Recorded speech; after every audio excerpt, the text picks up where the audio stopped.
Greetings, fellow humans. I'm Marshambu, and today I have for you 5 more wild Highlander Renathal decks. In my last video, I covered my first 5 ideas for the new Set Your Deck and Health to 40 card, and in this one, I'll be covering the other 5 classes. First up, we have Priest. The big downside of Renathal is adding 10 cards to your deck makes your deck much less consistent. To help make up for that, we can run Polkelt. If your deck values the cards at the top end very highly, then this draw means that you're going to draw into all of your most important cards all at once. This has always made sense for Raza Priest, so what I have here is Raza where we've toned down the top end as much as possible. A lot of you are going to notice the absence of Mass Hysteria and Psychic Scream, but we really want to be hitting these cards after the Polkelt pretty quick, and all of the rest of the deck is much cheaper stuff that cycles and draws. We have some Death Rattles in here that draw that normally don't make the cut just to reduce the deck size. Cheap Holy and Shadow spells to power our Handmaiden and Multicaster. We're just trying to cycle through our deck to get to Polkelt and the other high cost important cards as fast as possible. Otherwise, it just works like Raza Priest always does. You get your Raza online, make your power cost 0, get your Anduin online to make it deal 2 and refresh every time you play a card,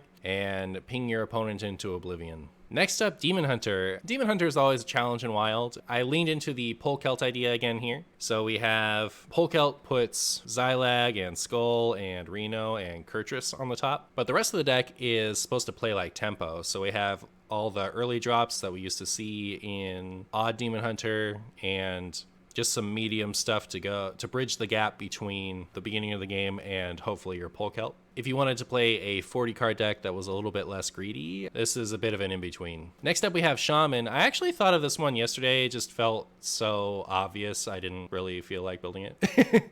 But yeah, we have Freeze Reno Shaman. Filling in the blank spots was actually slightly more difficult than I was expecting. Again, we have Polkelt, puts our Shutterwalk, Geppetto, Brucon. We have draw cards up here, so once you get your Polkelt online, you're going to start drawing through your deck a little bit more. You do have to manage hand size a lot with the way that this is built, but you can't rely on the doubles of Snowfall Guardian and Serenite Grumble to give you that infinite late game like you can with a 30 card deck that has doubles. Singleton and Highlander do not make for an efficient infinite Shutterwalk, so we're not trying to do that very strictly. It still can. We have the Grumble and we have the Serenite and we have Twin Fin in here to get the copy of Shutterwalk and then bounce the Shutterwalk back to your hand infinitely. But we can also just play it as an extra value card. It's going to dump a bunch of extra dragons in our hand. To make up for some of the draw that Shaman doesn't really have access to in a Highlander format, and especially a 40 card Highlander format, we're leaning into the Murloc synergy a little bit. So we do have the Ice Fishing to draw 2 Murlocs and the Gorlock Ravager to draw 3. Mutanus, Scargill, Twin Fin, Cookie, Clownfish to find with all that, give you some tempo and cards to actually play in addition to our Flurgle Toxfin combo.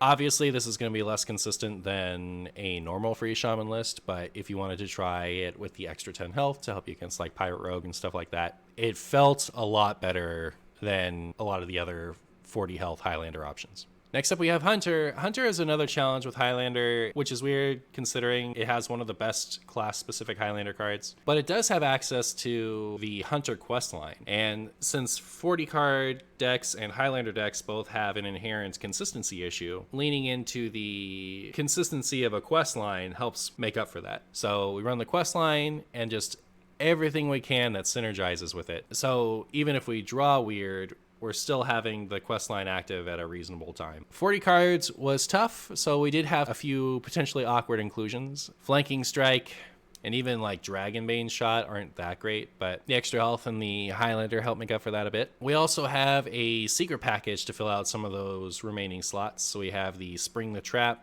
and Dunbalder Bunker, which are card advantage. Explosive Trap and Snipe also advance the quest. One of the other nice things about this is Dino Tamer Bran really wants you to play proactively. So this is a proactive deck. You can finish people off with Dino Tamer Bran if you get them low enough. Next up, we have Warrior. Again, we've leaned into the questline consistency. The questline has been slowed down quite a bit since it came out, and so the Highlander cards and the extra 10 health kind of help give you that extra time to complete the quest against other aggro decks, and the consistency from the warrior quest line helps make up for the inconsistency of Renathal and Highlander cards. Mostly this is just every pirate that isn't actively awful. We do have a Bran for the Bran Rokara Dream. Speaking of Rokara, we have Rokara in here to supplement Stone Mall Anchorman as a rusher excuse to play Town Crier. And then it being a much slower deck and running out of card quality that's pirate themed, we have Rokara the Valorous and Dr. Boom double hero card. Our deck is larger, so it's going to be harder to find a hero card. So having two of them means that's twice as likely, and they both give you so much value up front with the armor that